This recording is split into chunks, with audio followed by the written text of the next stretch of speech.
nous commencions notre rencontre. Alors, évidemment, une rencontre, ça se commence toujours par des remerciements. Donc, je vous remercie tous d'être venus si nombreux. Je veux remercier aussi les intervenants de cette journée. D'abord Olivier Mongin sur ma gauche qui va introduire et animer les débats.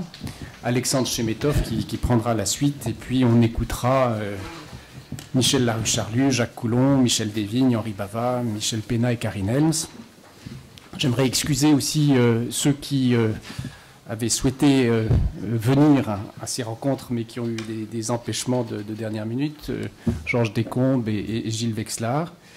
Et puis, elle n'est pas encore arrivée, mais elle est en route. Je voulais aussi remercier et saluer Claire Corajou, dont la présence aujourd'hui prend une force toute particulière et à laquelle je souhaite avec vous dédier l'hommage que nous rendons collectivement à Michel. Et puis remercier enfin Ségolène Royal, qui est la ministre de l'écologie, qui, quand elle a su que nous organisions un colloque, nous a écrit très spontanément en disant que, évidemment, elle aurait souhaité être présente, mais qu'elle apportait son parrainage compte tenu du chemin qu'elle avait parcouru elle-même avec Michel Corajou. Alors, je vais être rapide. Je voulais vous dire dans quel esprit nous avons envisagé cette journée. Et en fait, on l'a envisagé autour de deux principes. Le principe, c'est que nous voulions qu'elle se tienne dans le cadre de l'enseignement. Et vous êtes donc aujourd'hui, les étudiants le savent, mais vous, les invités, vous êtes partie prenante d'une journée de colloque qui s'inscrit dans le cadre de l'enseignement de la 4e année.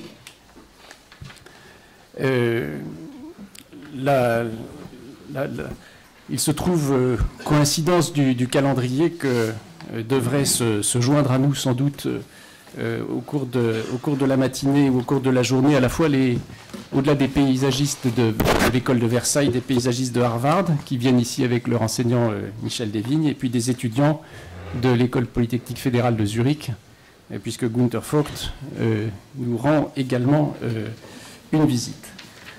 Alors, pourquoi c'est important de le faire dans le cadre de l'enseignement? Pour deux raisons, sans doute. D'abord parce que évoquer Michel Corajou dans cette enceinte, c'est évoquer l'enseignant qu'il fut, et Karine Helms et Michel Pénat y reviendront dans la table ronde cet après-midi, enseignant qu'il y fut pendant très longtemps, 37 ans. Mais c'est affirmer aussi, c'est la deuxième raison, que l'enseignement donne matière à projet. Et que c'est un ferment du projet aussi une source pour des questionnements de recherche. Et d'ailleurs, dans l'hommage que lui rendent Jean-Marc Besse et Gilles Tibergin au nom de toute l'équipe de rédaction des carnets, dans la dernière édition, j'en profite pour vous signaler que le numéro 27 est paru, sur un thème qui aurait d'ailleurs fortement plu à Michel, puisque c'est archéologie, donc c'est toute derrière l'idée de l'histoire du site, du palimpseste. Donc dans cet hommage qu'ils rendent, j'ai noté cette évocation de la période genevoise de l'enseignement de Michel Corajou, évocation que donc je me permets de faire en l'absence de Georges Descombes, puisque Jean-Marc et Gilles disent « Cette rencontre avec les étudiants et les enseignants constituait ce que nous considérions alors comme un petit laboratoire d'idées. On y pensait, on y vivait le projet autrement. » Voilà, donc c'était donc tout à fait naturel que nous inscrivions cela dans le cadre des journées de colloque de la 4e année organisées par Mongiamami sur Versailles et par Mathieu Gontier sur Marseille. Et puis la deuxième idée, c'était que pour nous, cette rencontre, c'était une étape, c'était un jalon, et c'est sûrement pas une conclusion. Et cela pour trois raisons.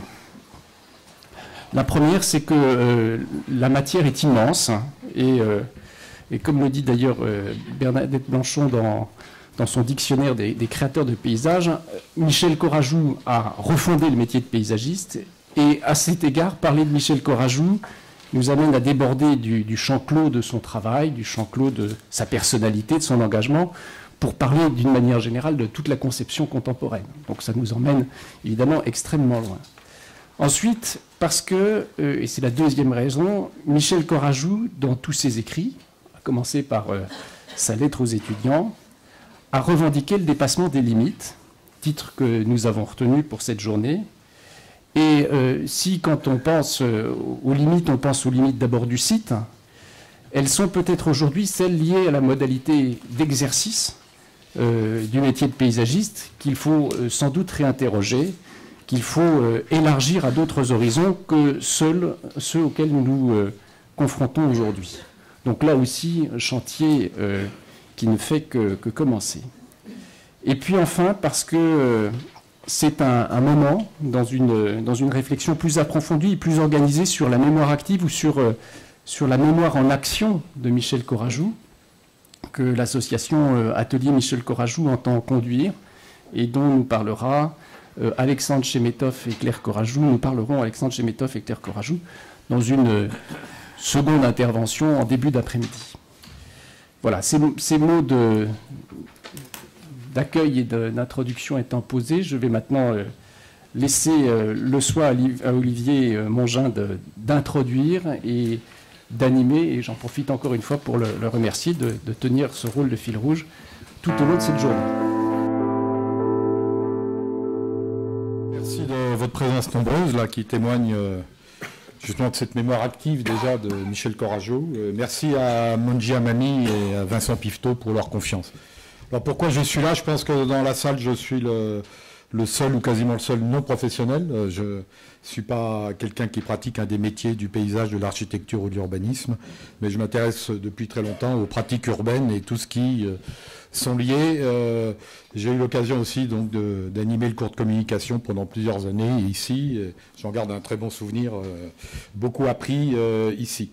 Mais je voudrais dire qu'aujourd'hui, j'aimerais témoigner du fait que la pensée Corajou, la pratique réflexive Corajou, parce qu'on ne peut pas dissocier pensée et réflexion chez lui, a beaucoup d'écho dans des milieux qui ne sont pas les milieux professionnels. Donc c'est ça dont je voudrais témoigner. Des gens comme moi, de formation philosophique, sommes extrêmement intéressés par toute une réflexion sur le paysage qui consiste à penser, c'est constamment dit dans les textes de Corajou, c'est peut-être une évidence pour tout le monde, mais ça demande à être pensé simplement la relation. Qu'est-ce que c'est que mettre en relation? C'est pas avoir deux objets juxtaposés, c'est une pratique justement qui met en avant la dynamique de la relation beaucoup plus que la constitution des objets. D'où d'ailleurs les critiques souvent assez fréquentes de Michel Corajou sur l'architecture qui produit de l'objet stable, plus ou moins stable, et le fait qu'ils disent très souvent que le paysage est la condition de l'architecture.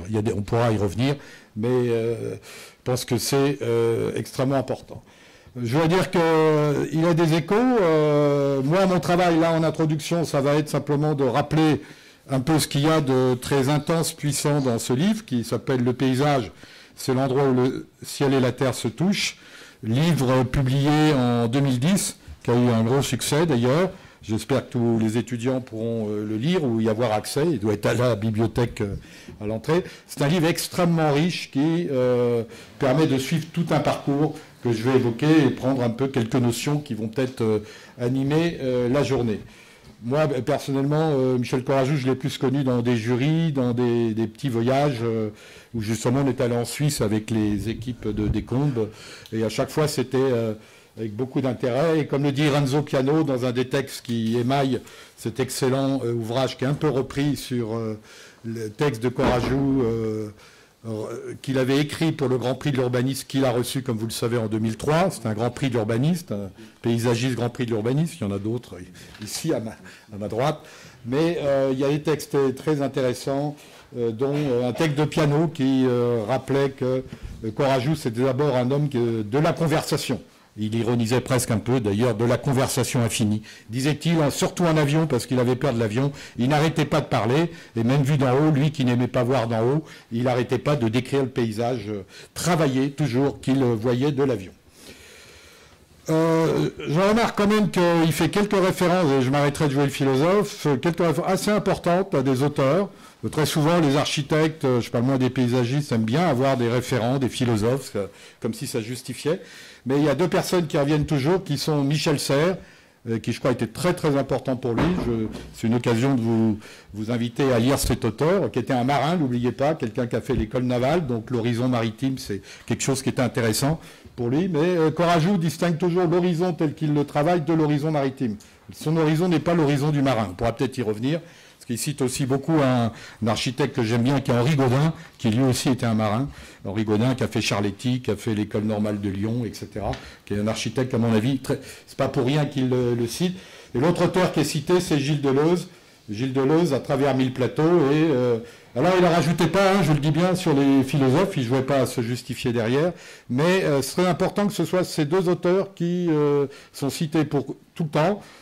Parce que sans en rajouter encore, ce sont des auteurs qui sont liés à un penseur qui s'appelle Leibniz, et Leibniz c'est un penseur qui s'intéresse à l'idée que tous les possibles sont en devenir. C'est un penseur de la multiplicité des possibles, c'est pas un penseur tragique d'ailleurs, hein, c'est un penseur donc de l'absence de limite justement, hein. C'est un penseur classique, c'est pas un penseur moderne, mais voilà, c'est juste pour dire qu'il y a autour de lui des référents, il y en a d'autres après dans vos milieux. Je les ai déjà un peu évoqués, Augustin Berck, Philippe Paneret et Antoine Grimbach, qui est souvent évoqué à travers l'idée de déjà là, hein, c'est-à-dire de cette mémoire active qui travaille les paysages et qu'il avait repris à propos du Grand Paris, ne l'oubliez pas, avec cette idée de grand paysage.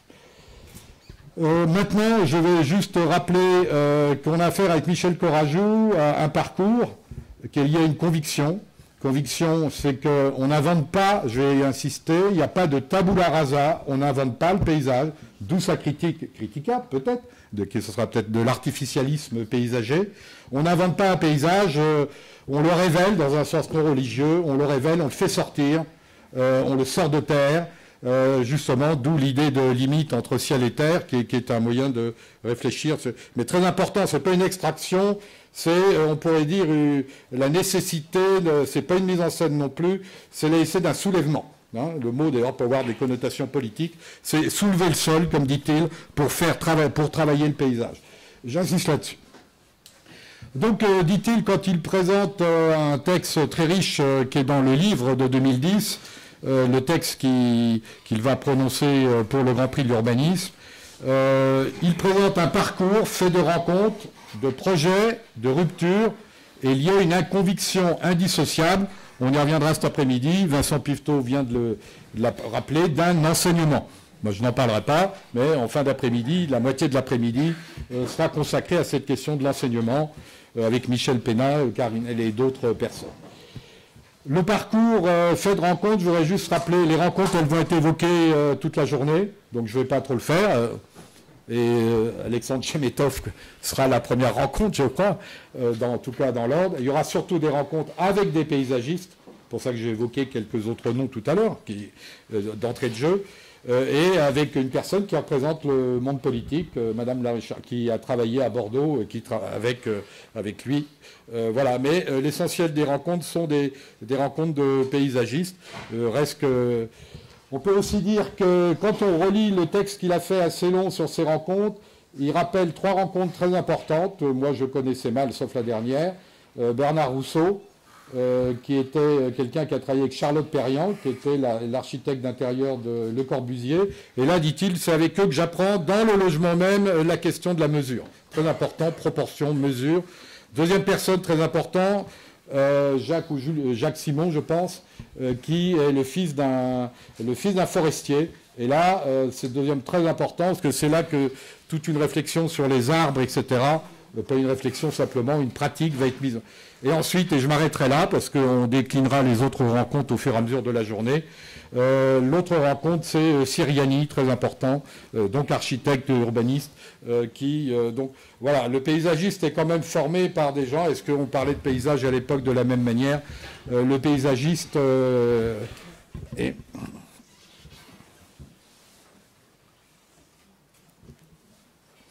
Voilà, je crois que nous accueillons Madame Courajou.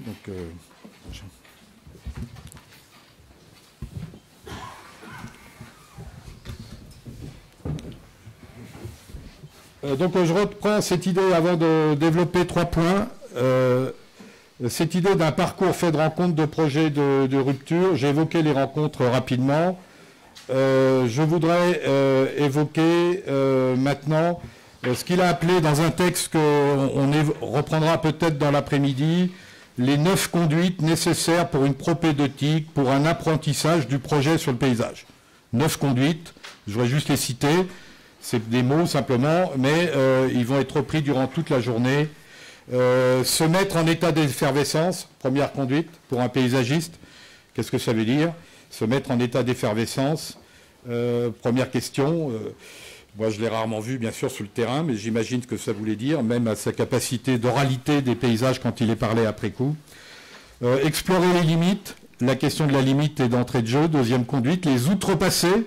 Donc, il y a des limites, mais ces limites sont des vraies ou des fausses limites. C'est toute la question. Il y a la limite qui fait frontière et il y a la limite qui ne fait pas frontière. Aujourd'hui, en urbanisme, on voit très bien que la question des limites revient de partout. Il y a peut-être moins de frontières à l'échelle, en tout cas urbaine, mais il y a de plus en plus de murs. Il y a de plus en plus de limites frontières. Donc la question de la limite est très importante parce qu'elle est des échos politiques. Ensuite, troisième conduite, parcourir en tous sens. Tout ça est développé dans le texte. Je fais que le rappeler d'entrée de jeu pour cadrer. Parcourir en tous sens, qu'est-ce que ça veut dire? D'autres l'évoqueront mieux que moi. Je pense qu'Alexandre Chemetov sait ce que ça veut dire. Quitter pour revenir. Donc quand on est dans un lieu, on n'en sort pas si facilement. Au contraire, il faut le travailler, il faut le soulever. J'aime bien cette idée aussi de redresser. Toujours une critique de la verticalité qui amène à prendre en compte une horizontalité épaisse. Horizontalité épaisse, ça c'est des notions aussi qui vont revenir. Cinquième conduite, traverser les échelles, avec Michel Corajou, et ça en fait une réflexion extrêmement contemporaine pour des gens comme moi qui travaillent sur la mondialisation urbaine. Il n'est jamais dans le global ou dans le local, il fait travailler le global et le local en permanence, où qu'il soit. Le micro, le macro, etc. Où qu'il soit, ça travaille, et donc, mais ça ne veut pas dire on va de l'un à l'autre, ça veut dire qu'il faut traverser les échelles. Anticiper, c'est effectivement travailler un peu cette mémoire active évoquée par Vincent Pifteau tout à l'heure. Ouvrir un projet en cours. Je note que la notion d'ouvert est bien plus importante. Aujourd'hui, on parle beaucoup d'espace public, surtout chez les urbanistes, à Thiers-Larigot. Et là, d'entrée de jeu, chez Michel Corajou, on parle d'espace ouvert. J'insiste beaucoup là-dessus. Occasion de parler avec lui d'un architecte qui a travaillé chez Le Corbusier et qui a fini par faire 40 espaces ouverts à Bogota, qui est Aurelio Salmona, que d'aucuns connaissent ici, et qui lui aussi ne parlait jamais d'espace public, mais d'espace ouvert. Ensuite, rester le gardien de son projet. Ça veut dire qu'un projet, il n'a pas un simple début, une simple fin. Un projet, il est en devenir. Le garder, l'exemple qui est toujours donné, c'est celui qu'il a travaillé avec Claire Corajou, c'est le Sausset, où je crois que vous avez continué à travailler jusqu'à maintenant, si je ne me trompe pas. Donc très important, et c'est l'occasion de dire que je m'excuse, je vais parler de projets qui sont très souvent des projets Michel Corajou, Claire Corajou, mais vous m'en voudrez pas, ou peut-être dans la journée, de ne pas rappeler en permanence qu'il y avait une agence tenue par un duo. J'ai donc rappelé les 9 conduites que je vais reprendre dans le temps qui m'est imparti. Je voudrais maintenant rappeler ce qu'il fait quand il reçoit le prix d'urbanisme en 2003, de manière extrêmement précise. C'est qu'il traverse les paysages qui ont retenu son attention, sur lesquels il a travaillé. Je vais les rappeler dans l'ordre, il aurait fallu avoir les diapos pour les suivre. Le quartier de l'Arlequin à la ville neuve de Grenoble, il l'appelle l'antichambre de la ville. Et c'est très intéressant, le quartier de l'Arlequin à la ville neuve de Grenoble, parce que c'est un des projets sur lequel il revient et qu'il critique assez, comme trop artificialiste à plusieurs reprises. Il y a un retour critique sur un certain nombre de ces projets. On n'est pas nécessairement habitué à voir des professionnels qui font des retours critiques. Le parc du Sausset, je viens de l'évoquer avec Claire Corajou. Le parc du Sausset, ce qu'il met en avant, c'est la dynamique du site. Ensuite, très important, les murs à pêche de Montreuil. Ce qu'il met en avant, habiter le parcellaire agricole, on va y revenir. La Cité internationale de Lyon l'intéresse parce qu'il travaille sur les berges, il travaille sur le fleuve, etc. Il va faire remonter ce qu'il appelle le pierré, qui étaient des vieux remblais, qui étaient sous les remblais plutôt, excusez-moi. Ce qu'il appelle, expression reprise d'Antoine Grimbach, l'évidence du déjà là. Il y a toujours du déjà là, c'est pour ça qu'il n'y a jamais de tabula rasa. La plaine Saint-Denis, c'est là où il s'agit de recouvrir l'autoroute, gros projet c'est ce qu'il appelle les horizons paysages urbains. L'île d'Abo, sur lequel je finirai, l'île d'Abo entre Grenoble et Lyon, ce qui l'intéresse là, et ce qui est devenu, je pense, son thème le plus important, dans les années 2000, moi, l'année durant lesquelles j'ai connu, surtout, c'est campagne et ville diffuse. Hein, c'est-à-dire, qu'est-ce que c'est, l'expression de Bernardo Secchi, l'architecte italien qui nous a quittés récemment, qu'est-ce que c'est qu'habiter la ville diffuse? C'est nécessairement se déplacer à la périphérie pour repenser ce qu'il appelle le paysage urbain. Je vais revenir aussi. Il évoque encore 2 points, la campagne à la ville, à propos du parc de Gerland à Lyon, et de paysage, pardon, et les quais de la Garonne à Bordeaux, où il a cette notion plus inattendue de confort urbain, mais on y reviendra certainement tout à l'heure avec Madame Laruée-Charles.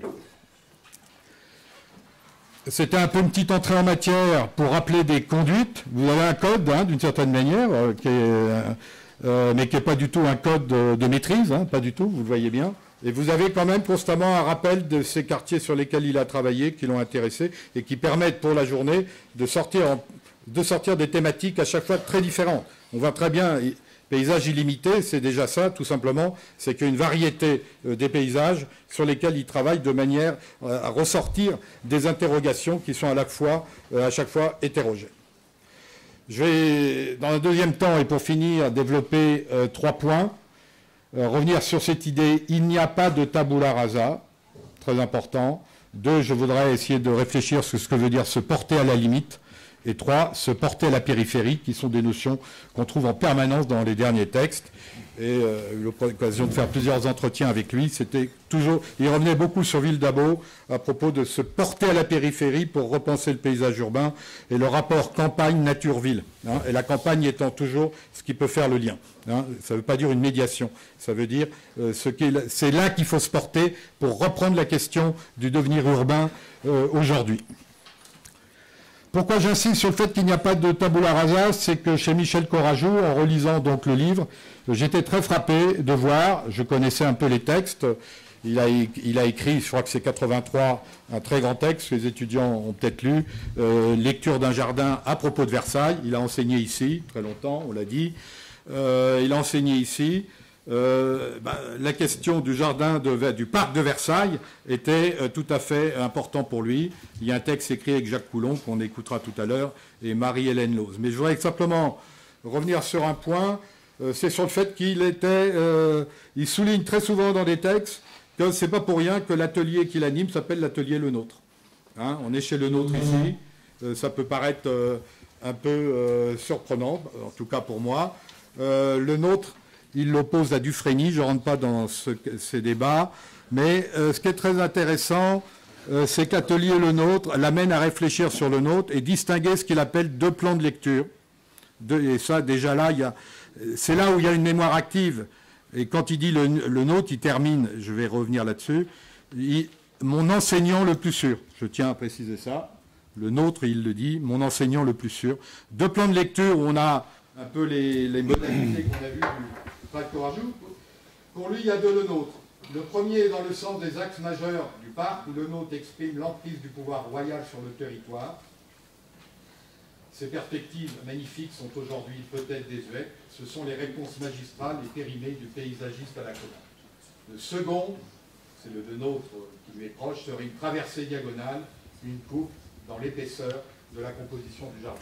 Très intéressant, c'est cette idée. Déjà, il y a plusieurs livres sur Le Nôtre, j'écris, mais vous êtes à côté. Je pense que chez Michel Courajou, à lire les textes, le rapport à Le Nôtre, que moi je connais très mal, est très important, on y reviendra peut-être. Et quand on regarde un certain nombre d'écrits, on voit qu'il a tendance à l'opposer très souvent, je n'ai pas rentré dans la polémique personnellement, par incompétence, à Alphand. Alphand, à la manière dont au XIXe siècle, finalement, l'art des jardins va être progressivement transformé par ce qu'il appelle la méthode Alphand. C'est une méthode plus peut-être administrative, politique. Il dit le livre d'Alphand sur les jardins, c'est un code civil, beaucoup plus qu'un code jardinier ou paysager. C'est très intéressant, c'est qu'il montre que ce sont des objets, on multiplie les objets à la Haussmann, etc. Et il y a une critique d'Alphand qui progressivement va devenir une critique de l'ingénieur, de la mainmise de l'ingénieur sur l'art du jardin. Je vous invite à revenir là-dessus parce que c'est extrêmement éclairant pour moi, non compétent, très éclairant de comprendre ce qui est mis en jeu, et il développe après une critique de la manière dont le paysage a été quand même pris en étau par une espèce d'administration du paysage qui pose des problèmes très contemporains sur lesquels je n'ai pas besoin d'insister. Ça l'amène à une critique du formalisme chez certains paysagistes, et ça l'amène à une critique peut-être très intéressante de la manière dont la peinture, vous voyez que c'est une critique qui concerne des réflexions la plus théorique sur le paysage, dont la peinture a pu devenir un modèle trop important pour un certain nombre de paysagistes. C'est-à-dire qu'un paysage, ce n'est pas un tableau, ce n'est pas quelque chose qu'on met effectivement à distance. Il y a une critique du paysage tableau, de la peinture dans son influence sur le paysage. Je ne fais que reprendre ce qu'il dit là. On pourra y revenir aussi dans la journée. Mais j'aimais bien cette idée de tension, le nôtre Alphand, qui, quelque part, doit travailler la tête des paysagistes contemporains. C'est ce qu'il appelle ma première filiation, mon premier enseignant, le nôtre. J'étais effectivement surpris. Deuxième filiation en permanent, ma deuxième filiation, c'est l'agriculture. C'est écrit, c'est pas moi qui l'invente, c'est l'agriculture. C'est-à-dire que lui, en fait, ce qu'on comprend assez vite, c'est qu'il y a un lien entre l'espace travaillé et le paysage. Il n'y a pas de paysage qui ne soit pas un espace travaillé. Ça l'amène à une distinction assez forte entre l'espace agricole cultivé et ce qu'il appelle la nature, au sens la nature repoussée, ce qu'il appelle l'idéologie de la nature, repoussée un peu à l'extérieur. Il n'y a du paysage que travaillé. Ça l'amène, j'y reviendrai éventuellement, on y reviendra, à un éloge du paysage comme toujours géométrisé, qui est le paysage du paysan qui travaille géométriquement son espace. Ça l'amène donc à une réflexion sur la géométrie que je dois retrouver à la fois dans l'urbain, dans le rural, mais cette géométrie, je dirais, de l'agriculteur, qui doit avoir des répercussions sur le paysage urbain, cette géométrie ne définit pas la nature dès lors qu'on la regarde, soit comme la nature sublime, touriste, qui prend toujours l'exemple du touriste qui, en surplomb, pas uniquement en avion, comme je disais tout à l'heure, regarde de l'extérieur le paysage et dit qu'il est merveilleux ce chaos ou que c'est sublime. Pour lui, il n'y a jamais qu'un chaos organisé. Je pense que c'est ça qu'il faut comprendre. J'ai cité quelques noms un peu lourds de philosophes au départ, Deleuze et Serre. Il y a une autre personne qui est toujours citée, qui est Benoît Mandelbrot, un physicien-philosophe, qui travaille sur ce qu'on appelle le chaotique organisé. Avoir en tête cette idée du chaos organisé est fondamental. Bien sûr qu'il y a du chaotique. Ça l'amène après donc à une critique de ceux qui voient la nature comme quelque chose qui n'est pas travaillé, et de l'autre à ceux qui ne voient que du chaos partout. Et on sait que certaines thèses, en tout cas dans l'urbanisme qui est plus mon domaine, sur le chaotique généralisé, ne sont pas sans poser des petits problèmes. Le problème du chaos, même s'il est là, c'est justement de l'organisme. Donc j'insiste là-dessus, je ne vais pas faire de citation trop longue par manque de temps, mais on voit que le paysage agricole est constamment le paysage pris en référence. Moi-même, je fais partie des gens qui n'aiment pas trop, avec mes incompétences, l'opposition urbain-rural.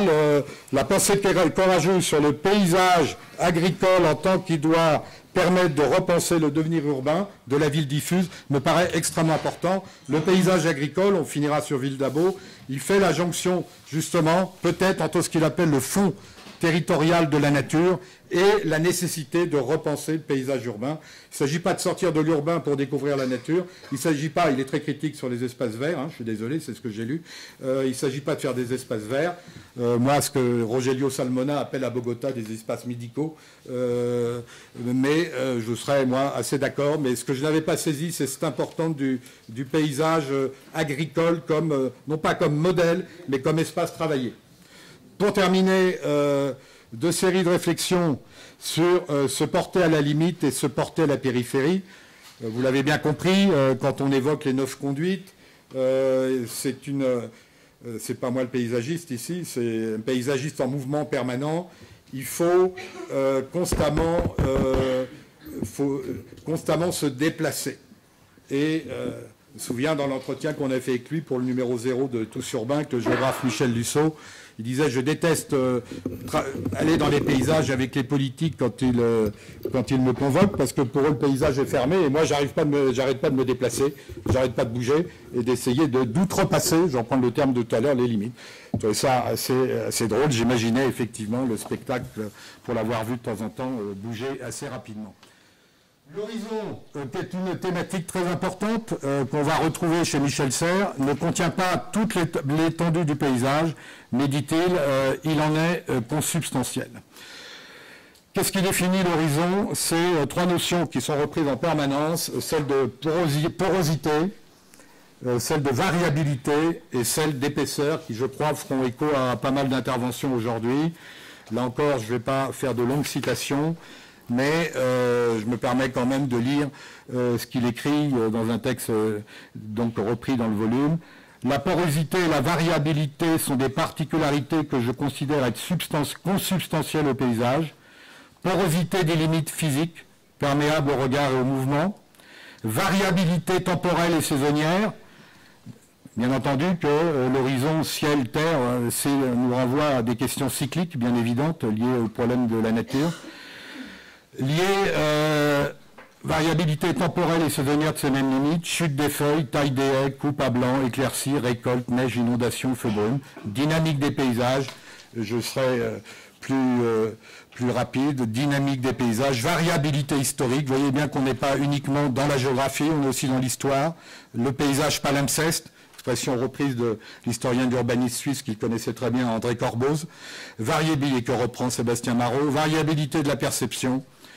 Et là, il cite rarement des écrivains, je ne sais pas pourquoi. Je l'ai vu une fois dans un débat à Bordeaux, je sais très bien que c'est un homme de lecture, mais il était très énervé par une question que quelqu'un lui a posée. Quels sont vos écrivains préférés pour comprendre le paysage?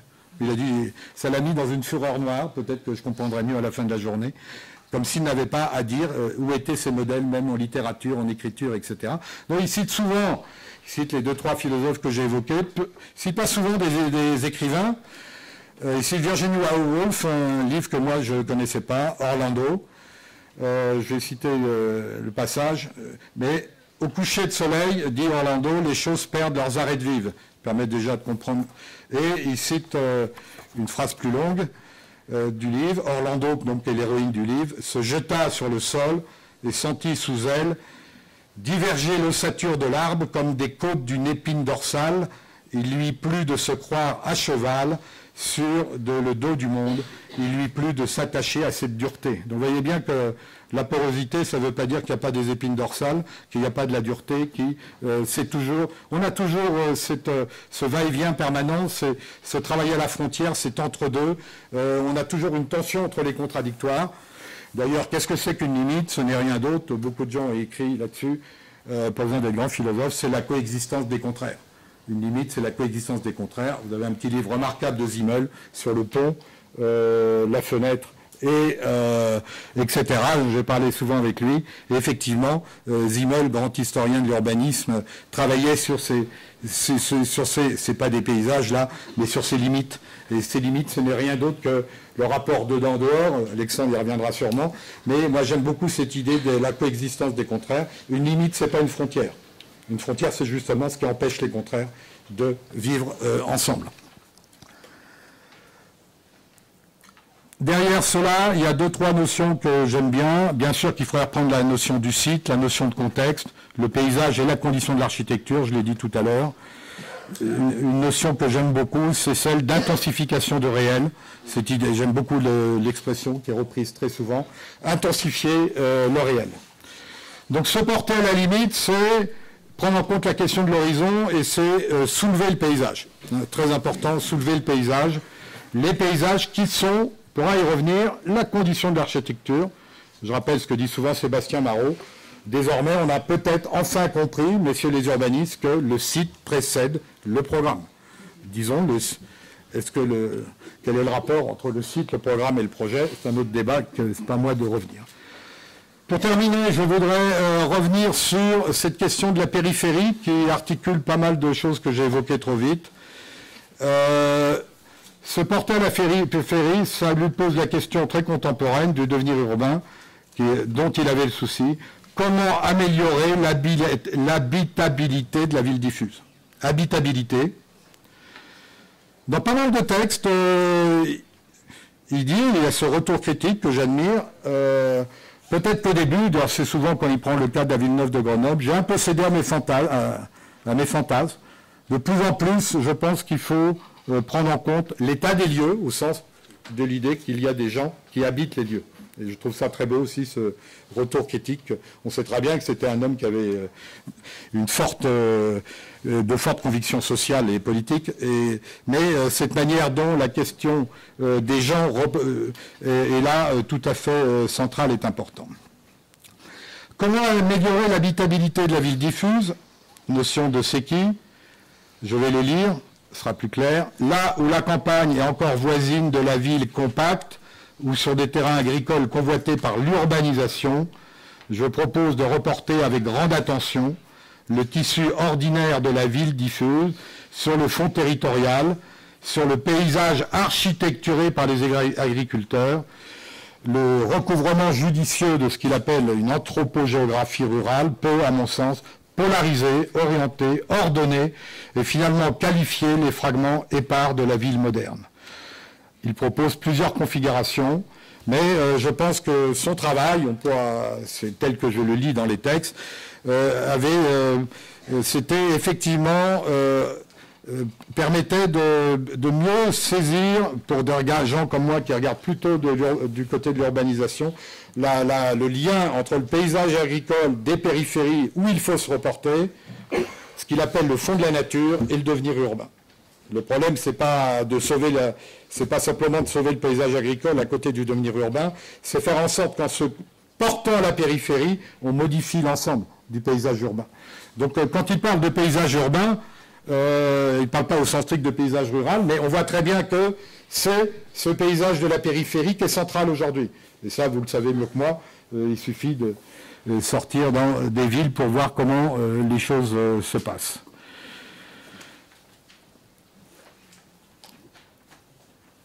Alors, cette question-là, on pourrait la prendre à propos de plusieurs endroits, mais j'aime bien quand il évoque, il l'a fait très souvent dans des entretiens de ces 10 dernières années, il évoquait extrêmement souvent, et vous verrez pourquoi j'évoque cela, le petit village de Saint-Alban dans la périphérie de Lyon à l'île d'Abo, parce que justement c'est un village entre Lyon et Grenoble qui est un peu en hauteur et qui est un village qu'entrelacent les échelles, qu'entrelacent justement, on pourrait dire, les formes de soulèvement du paysage.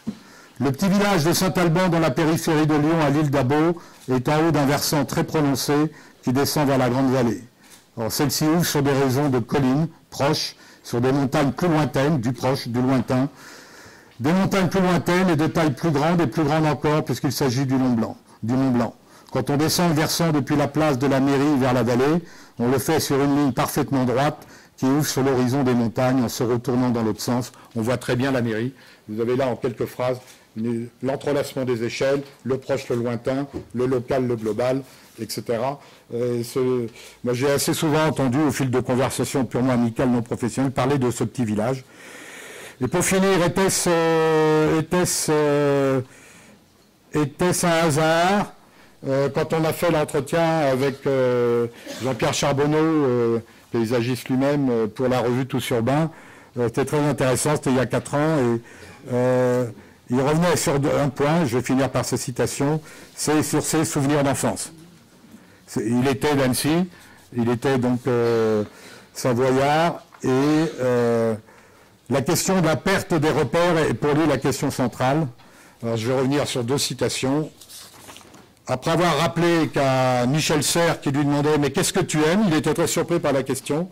« Qu'est-ce que tu aimes ?» Il avait comme été pris de court.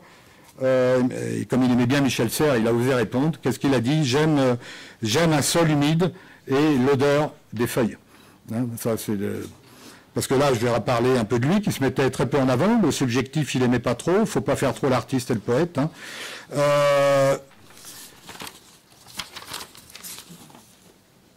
J'ai cru durant toute ma vie que j'avais rompu avec mon enfance. Mais est-ce l'effet de mon âge? On est en 2013. Je me rends compte aujourd'hui que je suis intérieurement et profondément activé par les sensations de ma jeunesse. L'importance de la montagne dans mon cas, natif de la Haute-Savoie, j'ai cru que je l'avais occultée, mais c'est d'elle dont je parle lorsque j'évoque l'horizon. En face de chacune des rues d'Annecy, comme à Grenoble ou comme à Genève, tiens, l'intérêt pour Genève, c'est pas un hasard, il y a un déployé formidable qui de la ville de Pierre ouvre sur un territoire agricole, vous voyez, la scansion, puis sur la grande nature des moyennes et hautes montagnes. La scansion des territoires que j'ai évoqués durant toute cette trop rapide introduction. Ce déploiement est une mise en perspective de l'horizon, et la question de l'horizon, on le sait, m'intéresse depuis longtemps. Dernier mot de Michel Corajou pour cette fin d'introduction. La perte des repères est dommageable. Quand j'étais enfant à Annecy, voir la Tournette ou le Semnoz faisait de moi le citoyen de la Haute-Savoie. Le paysage et l'ouverture qu'il offre sont une façon d'apporter du bien-être, le paysage comme bien-être. Ce n'est évidemment pas grand-chose pour ceux qui subissent de graves problèmes sociaux, mais il n'y a aucune raison pour négliger ces perspectives. J'aime bien cette idée, et je m'arrête là, que le paysagiste est là pour apporter des bien-être, même s'il n'a pas, on le voit bien plus que jamais aujourd'hui, toutes les solutions sociales. Merci à vous pour votre patience.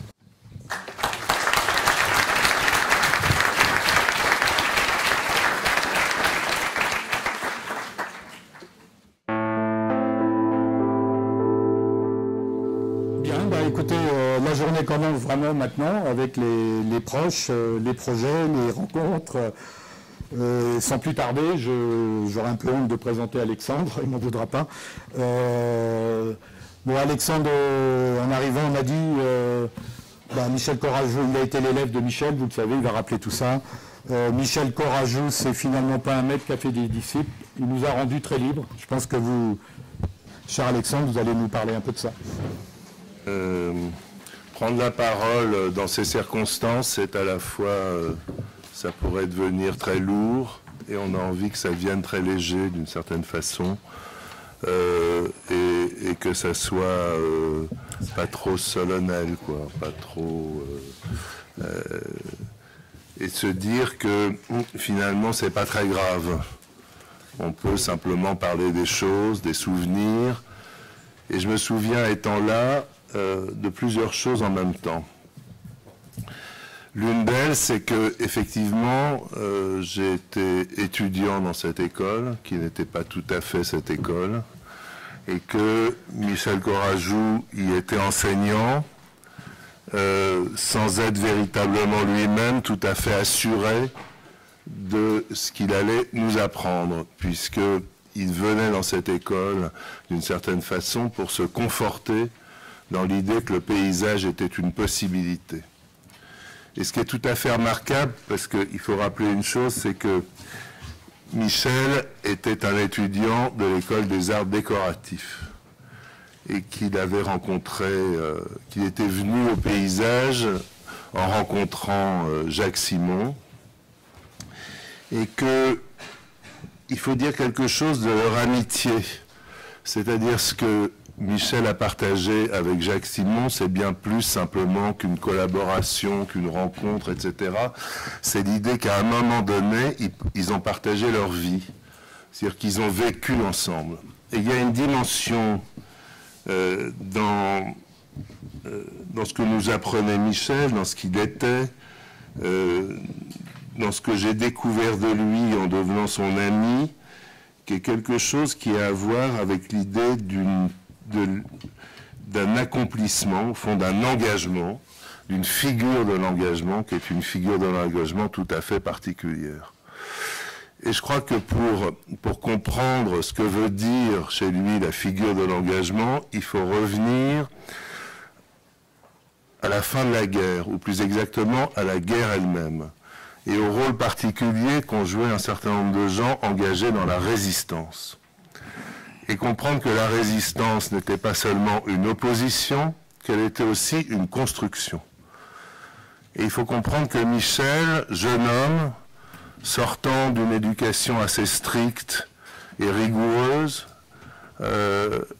s'est trouvé au contact de gens issus de la résistance découvrir d'une certaine façon la vie sur les bords de la rivière qui coule à Annecy et qui s'appelle le Fier. quand il enseignait, la première fois que je l'ai vu ici, il est venu en nous disant, en nous parlant du monde d'une certaine façon, en nous disant, c'est le monde tel qu'il est, qui est le sujet, et c'est cela qui doit vous intéresser. Mais vous allez vous y intéresser en ouvrant des cahiers, c'est-à-dire chacun de nous était censé ouvrir un cahier, et ce qu'on devait coller dans ce cahier, ça n'était pas seulement des dessins, ça n'était pas seulement des textes, c'était toutes sortes de choses, c'était les tickets de cinéma, le récit de ce qui s'était passé dans la journée, des rêves qu'on aurait faits, le souvenir de celui ou de celle qu'on aurait quitté le matin, quelque chose qui rentrait dans une intimité, au fond, très grande, pour dire que le projet n'était pas une altérité, qu'il était une part de soi. Et c'est parce que c'était une part de soi que, d'une certaine façon, il ne projetait pas en chacun de nous ce qu'il était lui, mais nous invitait, parfois en nous provoquant, parfois dans des intrusions qui pouvaient être vécues d'ailleurs d'une façon difficile. En fait, il nous invitait à être nous-mêmes dans ce que nous faisions. Et je pense que ce que j'ai appris dans cette école et au contact de Michel Corajou, c'est cela. C'est cette idée que d'une certaine façon, on pouvait construire son projet comme une manière de vivre, au fond, qu'il n'y aurait pas de différence entre la vraie vie et la façon de faire des projets. Et que ça n'était pas seulement un exercice d'une certaine façon, que c'était une expérience qui vous engageait comme être vivant, comme être tout court. C'est-à-dire, c'était presque l'apprentissage d'une manière d'être. Et dans ces années, donc les années 70, quand nous nous sommes rencontrés les uns et les autres dans cet endroit, on sortait, ou la France sortait de mai 68, d'un grand bouleversement dans lequel il y avait une interrogation fondamentale sur la façon dont on pouvait s'engager dans la vie. Ce que voulait dire, au fond, le rapport avec la société, qui n'était pas réglé par avance, qui n'était certainement pas réglé par la formation de l'école, et qui restait comme une question ouverte, au fond, comme un, comment dire, comme un espace qui s'ouvrait, quoi, comme quelque chose. C'est pour ça que je voulais parler du seuil, parce que je voulais parler du seuil dans le sens où Walter Benjamin en parlait, c'est-à-dire comme un espacement, mais un espacement à la fois dans le temps et dans l'espace. Et ce que Michel introduisait, c'est cette idée précisément, cette idée de se tenir entre les choses, c'est-à-dire ni là, mais précisément, et pas à la limite. Olivier, vous parliez tout à l'heure de la limite, et précisément le seuil est une notion qui s'affranchit d'une certaine façon de la limite et qui ouvre un autre espace. Et je voudrais raconter à ce propos une anecdote, au fond, c'est que quand Michel a quitté Annecy et qu'il est venu à Paris, il s'est installé dans un hôtel qui s'appelle l'Hôtel des Grands Hommes sur la place du Panthéon. Et pourquoi s'est-il installé dans cet hôtel? Parce qu'il était totalement imprégné par la culture surréaliste et que sur les traces d'André Breton et de Nadja, il s'était mis là, contemplant la place du Panthéon et la statue de Jean-Jacques Rousseau, telle qu'elle est décrite dans le roman, et cette espèce d'itinérance, cette sorte de vagabondage qu'ouvre André Breton dans la ville.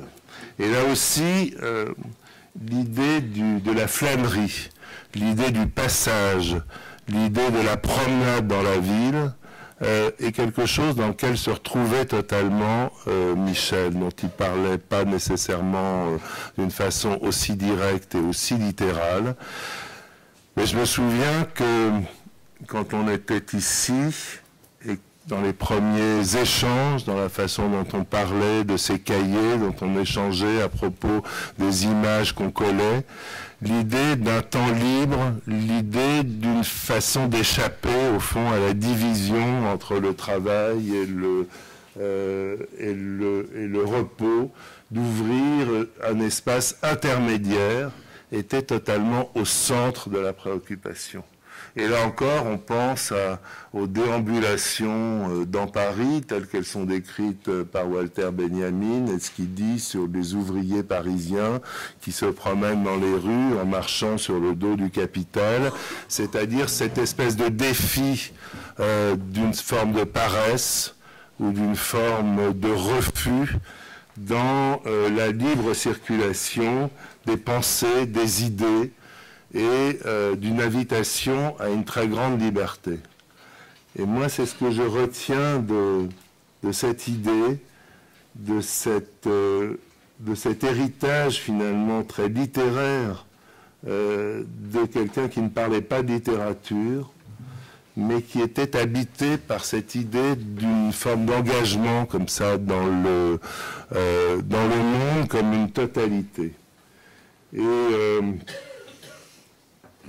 ça ne m'étonne pas tellement qu'il ait cité Virginia Woolf, parce qu'elle appartenait à un groupe qui s'appelait le groupe Omega, et qui était au fond une école dans laquelle précisément la limite entre la vie, entre l'œuvre, entre la production et la quotidienneté du rapport au monde, enfin c'est des gens qui avaient l'ambition d'abolir ces limites, quoi.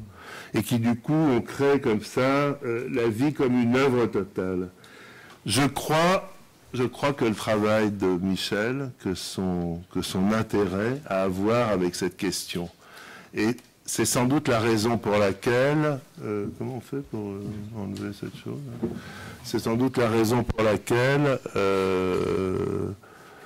il a formé des gens qui ne sont jamais à son image. Je crois que personne ne peut dire qu'il est l'élève de Corajou, au fond. Corajou n'a pas d'élèves, il a des amis, il a des compagnons, il a des compagnons de route, des amis, et je voulais parler de deux choses. Je voulais parler de l'atelier, puisqu'on en parlera tout à l'heure avec Claire, et puis nous sommes allés l'autre jour dans l'atelier dans lequel ont été rangés, comme dans l'atelier de la rue Ballard, les objets, la bibliothèque, les livres qui sont là, à côté de nous, ici, dans le même bâtiment, et qui sont l'atelier de Michel Corajou à Versailles, qui n'est plus l'atelier le nôtre, mais qui est son atelier d'une certaine façon. Et on pense à ces livres, à la façon dont ils sont associés, au hasard de leur association. On pense évidemment à la question du classement, du rangement. On pense à la question de l'archive. On se demande si l'archive est là, si elle est dans ces livres, si elle est dans leur accumulation, si elle est entre les livres et les dossiers, dans ces choses à la fois tellement simples, tellement matérielles, ces écritures, ces dossiers, ces classeurs, accumulés dans des bibliothèques comme le souvenir d'un travail, comme des dossiers qui recèlent sûrement un tas de trésors, mais qui sont en même temps d'une telle simplicité. C'est des pages d'écriture, c'est des mots écrits sur le dos de dossiers, voilà, avec ces objets, ces images, ces photos, ce classement. On pense à ce que dit Perret, faut-il penser avant de classer, ou faut-il classer avant de penser? Et d'une certaine façon, comment rentre-t-on à l'intérieur de ce travail que Michel ne cessait de faire sur le classement, le rangement? On voit la méticulosité avec laquelle sont rangées les diapositives par thème, pour montrer les choses, pour les faire partager, pour en garder à la fois la mémoire et la transmettre, quoi. Parce que je me souviens d'une conversation qu'on avait eue dans laquelle il m'expliquait au fond que son temps était partagé. Il était partagé entre le paysage et l'exercice du paysage qu'on voit ici. Cette idée de ce... Et je ne pense pas que le paysage ait été pour lui véritablement un métier. Je pense que pour lui, le paysage était une philosophie de l'action. Alors, voilà. Et puis, l'idée de la transmission. Et je crois que dans son travail, dans son engagement dans l'enseignement, on voit qu'il est aussi tourné sur cette idée de la transmission, sur cette idée du partage. Il a enseigné ici, il a enseigné à Genève, et en même temps, il était dans son rapport au travail, dans un souci de, en même temps, imaginer des projets et imaginer la façon de les transmettre, de les partager. Quand il dit que le projet est un art de la conversation, il veut parler de cela, il veut parler du fait que créer et donner à voir aux autres, c'est quelque chose qui est intimement lié. Et c'est pas pour rien que dans sa vie, la psychanalyse a joué un rôle tellement important, c'est-à-dire l'oralité, c'est-à-dire la façon de transmettre. Et c'est pour ça, on le dira peut-être, que la mémoire de son travail n'est pas entièrement rangée à l'intérieur de ses dossiers, elle est aussi ailleurs. Elle est aussi portée par chacun d'entre nous, par chacun d'entre vous. Elle est dans un espace suspendu, qui est l'espace de la discussion, précisément. Et puis, je voudrais vous parler d'autre chose. C'est-à-dire que, ce que me disait Michel, donc il me disait, la vie, c'est un temps pour le paysage, un temps pour la transmission et l'enseignement, et aussi un temps pour la passion du corps des femmes, auquel il passait un temps infini, quoi, à regarder, à faire des montages, des collages, et tout ça restera son jardin secret. Et c'est tellement important dans la dimension de sa vie qu'on ne peut pas s'en abstraire, quoi. Il était tout cela, et d'ailleurs, il est quelqu'un qui ne nous laissait pas le choix. C'est-à-dire qu'il ne nous laissait pas sur le seuil de ses conversations. Il nous invitait à y rentrer. Et une des fois où nous avons parlé de tout ça, on s'était installé là, c'est-à-dire dans le jardin de Gentilly. Il y a des serres, il y a une serre posée au milieu du jardin. Cette serre est ouverte, et cette serre est en même temps une bibliothèque. Et donc, comme je savais que je devais en parler, je me suis dit, je vais la dessiner. Et j'ai dessiné la chaise qui était là, posée dans cette bibliothèque, serre, ouverte sur le jardin. Et Michel s'était installé sur cette chaise, sur le seuil précisément.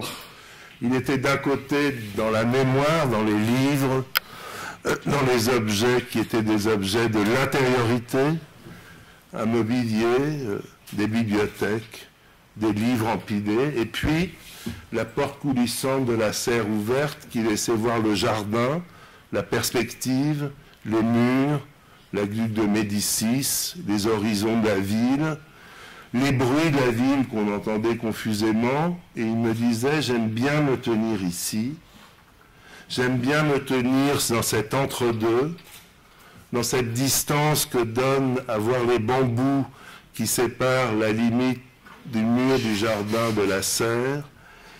J'aime bien me tenir sur le seuil, dans cet entre-deux, où on n'est ni tout à fait dedans, ni tout à fait dehors, où elle est environnée d'objets qui appartiennent à la fois au jardin et qui sont en même temps ceux d'une sorte d'intimité, d'une intériorité qui se trouve tout à coup mélangée avec l'extériorité du jardin.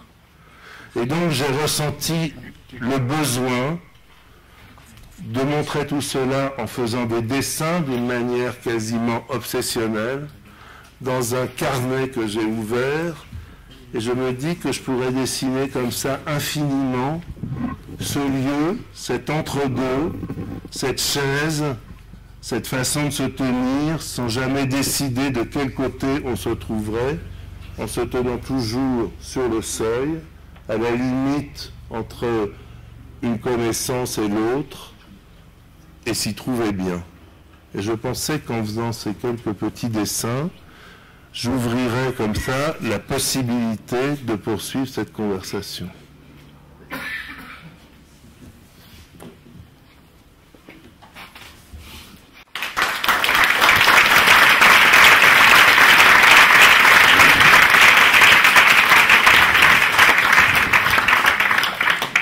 Merci Alexandre d'avoir ouvert la conversation. Je ne vais pas reprendre la parole. La parole est ouverte à tout le monde. Merci aussi de votre pudeur, parce qu'effectivement, comme je l'avais dit, la biographie de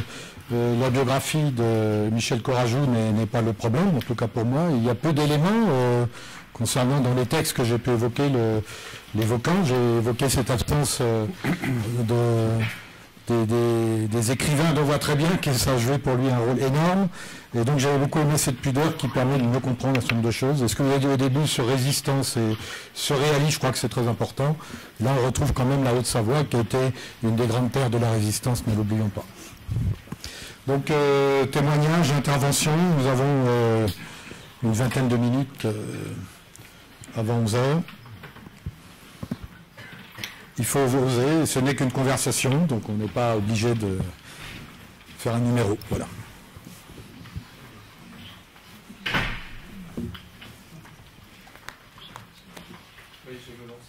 Vous présentez, ça ne vous ennuie pas?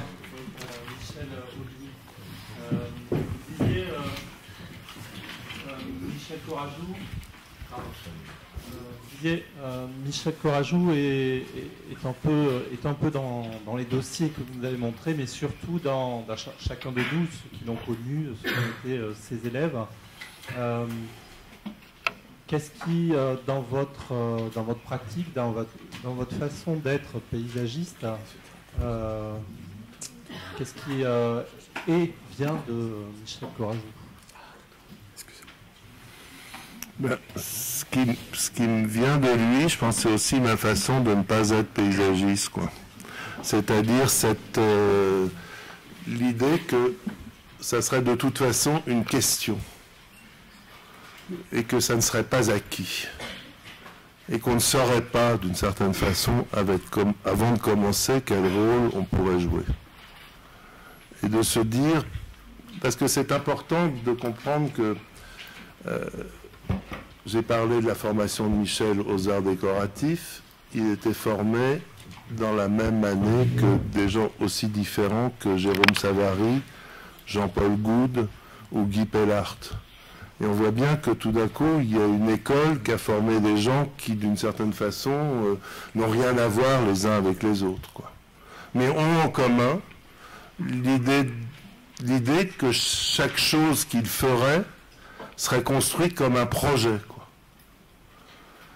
Et cette idée-là, ça donne à la fois une assez grande liberté, et puis un sens très particulier de ce qu'on peut appeler l'engagement. Alors je reviens sur cette idée de la figure de l'engagement. On parle de la fin des années 60 ou du début des années 70. L'engagement, ça veut dire à ce moment-là être engagé politiquement. Et on fait bien la différence entre ce qui serait de l'ordre de l'engagement politique, la défense de... il y a un architecte qui s'appelle Anatole Kopp qui pose la question de savoir s'il y a une architecture de gauche ou de droite. Et l'engagement est bien une référence à l'engagement politique. Et ce qu'introduit Michel dans son parcours professionnel et dont donc, ce qu'on comprend bien, c'est l'idée que, d'une certaine façon, il part de là, de l'idée que l'engagement politique est une chose et que l'engagement professionnel en est une autre, pour dans sa traversée l'expérience, quoi. C'est quand même quelqu'un qui a eu des ruptures extrêmement fortes dans sa vie professionnelle. Il a quitté à un moment donné toute activité professionnelle pour partir voyager. Et pour lui, le paysage était une conquête, une découverte, quelque chose qu'il a gagné même assez tardivement dans son existence, quoi. Comme une chose, un objectif qui s'était donné lui-même. Et lui-même disait que quand il était enseignant dans cette école, il était aussi étudiant dans cette école en même temps qu'il enseignait. Et je crois qu'il m'a appris ça. C'est-à-dire cette idée qu'on n'en aurait jamais fini d'une certaine façon avec l'apprentissage des choses. Que chaque expérience serait le début de quelque chose.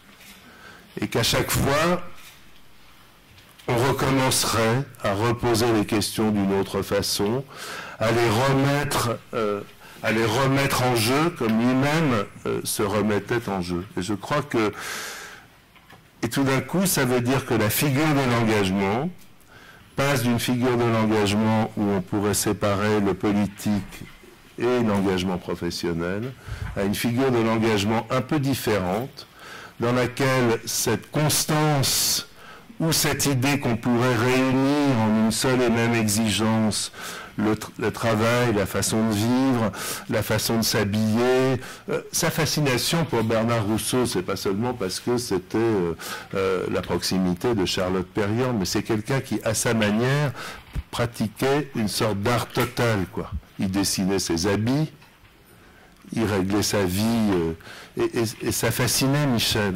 Je me souviens de Michel me racontant comment il passait des journées entières à préparer des paquets pour une amie chère de Bernard Rousseau, à qui Bernard Rousseau voulait faire des cadeaux, quoi. Et donc il était dans l'agence de Bernard Rousseau et il passait la journée à plier, déplier des papiers pour faire des paquets de plus en plus extraordinaires pour la femme qu'aimait Bernard Rousseau. Cette idée-là, cette formation, c'est d'une certaine façon, j'ai l'impression que c'est ce qu'il nous transmettait. Et cette idée qu'on pourrait trouver un chemin, d'une certaine façon, et que chacun trouverait le sien, mais dans une forme d'accomplissement, non pas seulement de soi, mais de soi par rapport à un niveau d'exigence au monde, quoi, une sorte d'éveil au monde. Il faut lier ça au parcours de quelqu'un comme Jacques Simon. C'est-à-dire que Jacques Simon est le fils d'un forestier, mais il est en même temps un photographe. Et c'est quelqu'un qui va, par exemple, faire des photos dans Harlem alors que les Blancs ne peuvent pas y rentrer, en s'installant à la limite de la ville, en campant, en commençant à discuter avec des enfants pour faire des photos pour Paris Match, quoi. Il faut voir que ces gens qui se rencontrent, au fond, avec cette intensité ce très grand pouvoir de séduction, il faut voir que et Michel et Jacques Simon sont deux hommes d'une exceptionnelle beauté, quoi, et d'un pouvoir de séduction absolument hors du commun. Sinon, on ne comprend pas l'histoire, quoi. Il faut se figurer ça. Il faut se figurer cette idée-là. Et tout d'un coup, des gens qui décident de se remettre en question d'une façon aussi complète comme ça. Ça semble tellement facile et tellement accessible. Et en même temps, c'est une forme d'exigence très grande. Et moi, je crois que ce que j'ai appris, en étant d'ailleurs très intimidé par cette question, parce que ça a quelque chose d'écrasant en même temps. On a l'impression que c'est absolument inaccessible, qu'on n'y arrivera jamais, enfin que c'est absolument hors d'atteinte. Et en même temps, cette idée-là que eux-mêmes se mettent dans cette position, et que Michel se mettait dans cette position de fragilité, rendait la chose inaccessible, accessible. Ce qu'il appelait au fond le rapport à la création, la façon de... la méthode d'enseignement qu'il utilisait, en accompagnant chacun sur le chemin du projet, évidemment, il mettait comme ça la barre assez haut, et puis moi je m'intéressais aussi aux projets qu'il faisait, aux détails, aux chantiers, je le suivais ici et là. Mais je pense que c'est cette absence de limite entre les choses qui m'avait le plus frappé, et qui correspondait à ce que moi-même je recherchais, aussi au travers d'un intérêt pour la poésie, pour la poésie surréaliste, mais aussi pour les vers de Rimbaud, sur l'idée comme ça qu'on pouvait atteindre, parce que pour moi c'était véritablement une question que celle de l'engagement. Et je trouvais tout d'un coup dans la figure de Michel la possibilité de m'y retrouver. Et c'est cette façon d'être au monde, quoi, d'être au monde en se mettant en question, en se mettant en jeu, qui était une forme d'enseignement tout à fait exceptionnelle. Dans une école, faut-il le rappeler, qui ne délivrait plus de diplôme, donc ça mettait tout le monde absolument à l'aise par rapport à l'angoisse existentielle de savoir ce qu'on avait à faire, c'est-à-dire la réponse c'était rien. Et tout à la fois, donc, et on trouvait des gens qui tout d'un coup étaient à l'image de cette possibilité. Merci beaucoup. D'autres, on va peut-être prendre 2 questions là, monsieur. Si vous en avez pas. Je crois qu'il n'y a pas de micro là-bas. Pierre, allô? Alors, sans son micro, Pierre Lavaux, formation continue, on n'a pas beaucoup parlé des végétaux jusqu'à maintenant. Ça va venir. Et j'aimerais avoir votre point de vue sur la manière dont vous vivez les végétaux, justement, et peut-être élargir vos débats qu'il y a pu y avoir avec un peu des écoles d'horticulture,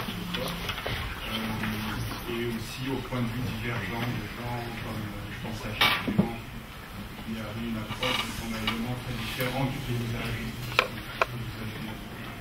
Commentaire sur ces... Merci. Moi, pour me préparer à entrer dans la section de l'art des jardins de l'école d'horticulture, j'ai fait 2 choses. Je me suis inscrit aux Beaux-Arts pour dessiner, et j'ai vendu des plantes chez Villemorin-Andrieux sur les quais. Donc c'était un peu comme ça, 2 extrêmes. Et je suis arrivé dans une école dans laquelle il y avait des gens qui étaient extrêmement compétents sur les végétaux. Et il y avait des visites, des exercices qui s'appellent la reconnaissance des végétaux, qui consistaient à poser sur une table des branches, surtout en hiver, sans dépourvues de feuilles. Et l'exercice consistait à savoir qu'est-ce que c'était. Et on était accompagné de gens qui ne se posaient pas la question de savoir ce que c'était, mais qui s'intéressaient déjà à reconnaître le cultivar, voire... Et donc il y avait une telle disparité dans la connaissance que j'ai très vite compris qu'il s'agissait là d'une connaissance qui était infinie et d'une certaine façon dont j'aurais jamais fait le tour, quoi. Michel racontait à qui voulait bien l'entendre, qui connaissait rien, nos végétaux. Ce qui était absolument, ce qui était assez inexact, quoi. Mais qui était une façon de se défausser, parce que ce qu'il redoutait le plus, il le redoutait, je me souviens, notamment venant de mon père, qui, quand il le rencontrait, ne manquait pas de lui demander « Ah, Michel, qu'est-ce que c'est que ça ?» pour le mettre dans l'embarras, évidemment. Et pour le mettre à l'épreuve de la connaissance, quoi. Comme si cette connaissance devait être infaillible, et non pas, justement, une question, quoi. Et Michel, donc, je crois, s'était débarrassé de cette question en disant qu'il n'y connaissait rien, ce qu'il laissait libre avec ça, et ce qu'il laissait libre de s'y intéresser à sa manière, quoi. Et je pense que c'était une façon de se garder une sorte de jardin secret autour de ce goût qu'il avait qui était le sien. Et puis je crois que dans la construction de travail qu'il avait imaginé avec Claire, puisqu'il faut dire que Claire était son élève à l'école, Et en même temps que c'est en sortant de l'école avec Claire qu'il a commencé à devenir véritablement paysagiste, quoi. Et qui avait, peut-être tu pourrais en dire quelques mots. Ce que je peux dire par rapport à débarrasser, pour vous, c'est en fait, il s'est débarrassé sur moi. Mais comme bon, c'était un domaine où je suis devenue, enfin qui m'intéressait, voilà, c'était le bilan, il était un peu comme ça. Ce qui ne veut pas dire que je ne m'intéressais pas à la... Il n'y a pas de mot en français, il y a un mot en espagnol qui dit projectation, et curieusement, sans doute, il y a un mot en anglais. Enfin, le fait de faire, le fait du projet, il doit y avoir un mot en anglais, mais je suis nulle en anglais. Et en français, il n'y a pas de mot pour le fait de projeter. Il faut dire le fait de se projeter. Donc, la connaissance des végétaux n'empêche pas aussi de faire de la projection. C'est une parenthèse. Alexandre, vous aviez fini? Oui. D'accord. Il y a une question là-bas. Puis on prendra une ou deux questions. Je voudrais revenir à ce que Alexandre parlait, de cette relation entre Courajou et Simon, parce que je crois que c'est très intéressant. et j'aurais dit Simon, Courajou, Chemeton, pour moi c'est les trois. Je suis de Barcelone, je n'ai pas étudié à Versailles, mais Simon, Courajou et Chemeton ont été mes maîtres.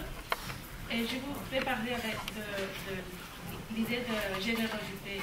Je crois que seulement avec la générosité des gens qui partagent son temps, qui partagent la passion pour la profession qu'ils font, on peut grandir et on peut pousser les limites de notre profession. Et je dis ça parce que maintenant j'enseigne aux États-Unis et je crois qu'une école, ce n'est pas seulement des cours et des classes, mais c'est d'avoir une âme, une soul, en anglais. J'ai parlé avec Simon et il avait cette idée très claire que sans générosité, c'est impossible de faire cette transmission de connaissements entre les maîtres et les élèves, entre la tradition et l'innovation. Je voudrais parler de l'idée de générosité.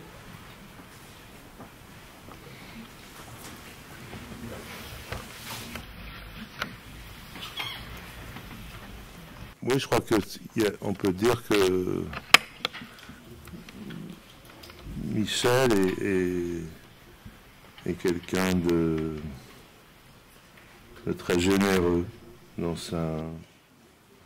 la façon dont il a donné son temps d'une certaine façon. C'est-à-dire qu'il était quelqu'un de disponible, d'incroyablement disponible. Et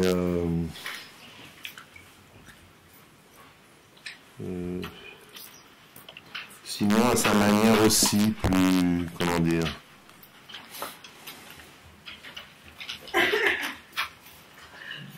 plus intéressé, peut-être plus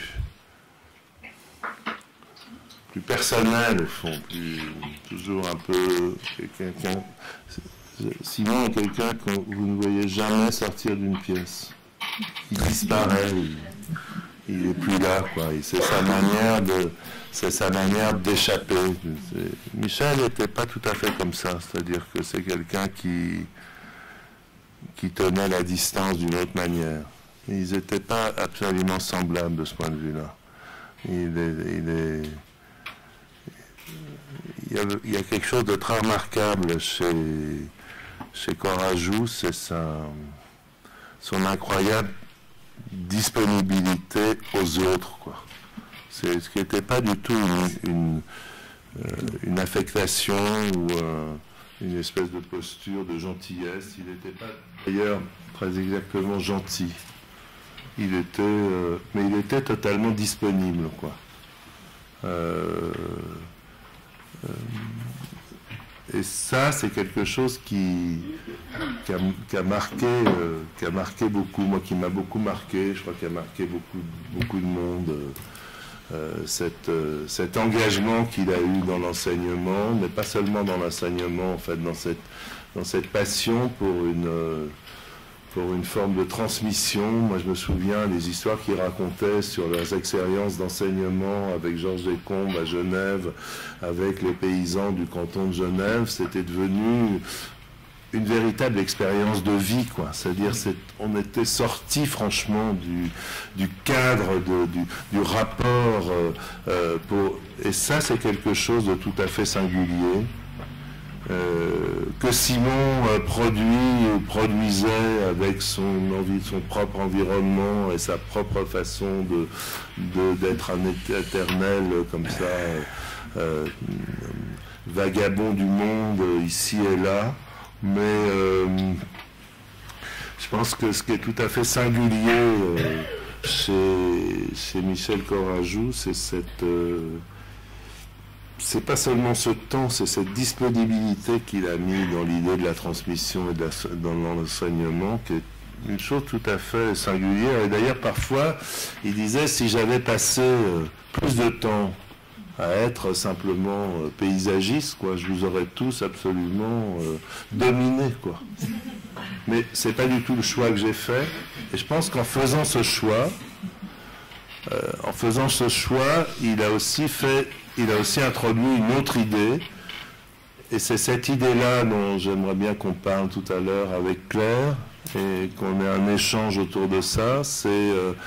C'est l'idée de l'espace qu'il a créé entre les gens, quoi, dans cette espèce de présence invisible, et c'est cette présence invisible qu'on a un peu le projet de révéler, quoi. Dernière question avant le... Non. Bon, Alexandre, merci pour ce témoignage, moi qui m'a beaucoup éclairé, parce qu'il y a beaucoup de pudeur sur les années d'après-guerre dans les textes que je connais de Michel Courajou.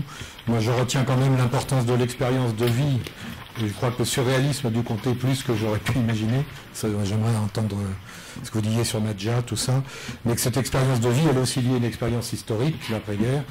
Bon, on a peut-être l'occasion d'y revenir, qui explique l'engagement, quoi. Bon, ça me paraît très important. Un des derniers livres qu'il m'a offert, c'est les œuvres complètes d'Antonin Artaud. Voilà. Donc, vous voyez, on est dans une... Mais c'est des choses dans une forme de culture, au fond, mais qui est tout à fait... je crois que c'est quelqu'un qui avait des jardins secrets. Parce qu'à vouloir tout révéler, finalement, et penser qu'il mettait tout dehors, d'une certaine façon, je pense que c'est un peu plus compliqué que ça. Oui, tout à fait. Enfin, moi, j'ai aimé cet éloge des jardins secrets. On y reviendra peut-être cet après-midi avec la bibliothèque. Hein. Et sur le seuil, simplement pour revenir d'un mot, vous avez évoqué Jacques Simon, et moi j'ai redécouvert ces figures que je ne connaissais pas, ou mal, et le premier là, dont Jacques Simon et, excusez-moi, Bernard Rousseau, très important. On aurait pu évoquer un peu plus Siriani, on le fera peut-être dans la journée, parce que j'ai l'impression que ça a été très important, et c'est là où il y a une rupture. Je voulais juste dire que Simon disparaît sur le seuil, mais Courajou est plutôt un homme du pas de porte. Sur le pas de porte, c'est là où on parle, hein, comme dit